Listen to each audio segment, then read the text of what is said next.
Business, profession and employment. So welcome students to AI Education and Study with Anas sir. So आज की इस class में हम समझते हैं कि बिजनेस, प्रोफेशन एंड एम्प्लॉयमेंट का आखिर क्या मतलब होता है। बट इनको समझने से पहले हमें एक इंपॉर्टेंट कॉन्सेप्ट समझने की जरूरत है जिसका नाम है ह्यूमन एक्टिविटी। तो ह्यूमन एक्टिविटी हर वो एक्टिविटी होती है जो इंसानों के द्वारा की जाती है और इंसान कभी भी कोई काम बिना किसी कारण के नहीं करता। तो इंसान जिस भी कारण के साथ कोई काम करता है उसके पीछे सिर्फ दो कारण होते हैं।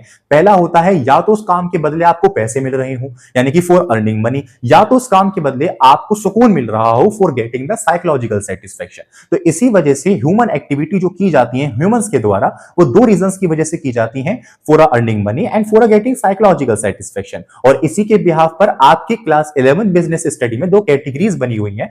फर्स्ट आता है इकोनॉमिक एक्टिविटी एंड सेकंड आता है non economic activity. Economic activity क्या होती है? Economic activity are those activity which can be do with the objective of earning money and the non-economic activity वो activities होती हैं which can be do with the getting of psychological satisfaction। and जो दो concept जो तीन concept अभी हम समझेंगे, business, profession and employment। business, profession and employment is equals to economic activity यानी economic activity is the sum of business, profession and employment। and business, profession and employment को आपको line by line डिटेल में characteristics के साथ अगर समझना है तो फटाफट से चैनल पे चले जाइए। एआईबी एजुकेशन क्लास 11 के नाम से चैनल बना हुआ है, इस साल की प्लेलिस्ट को ज्वाइन कर लीजिए और अपने सारे डाउट्स क्लियर कर लीजिए। जल्दी ही मिलते हैं अपने एक न्यू वीडियो के साथ, एक क्विक कॉन्सेप्ट्स के साथ, एक रिव्यू के साथ।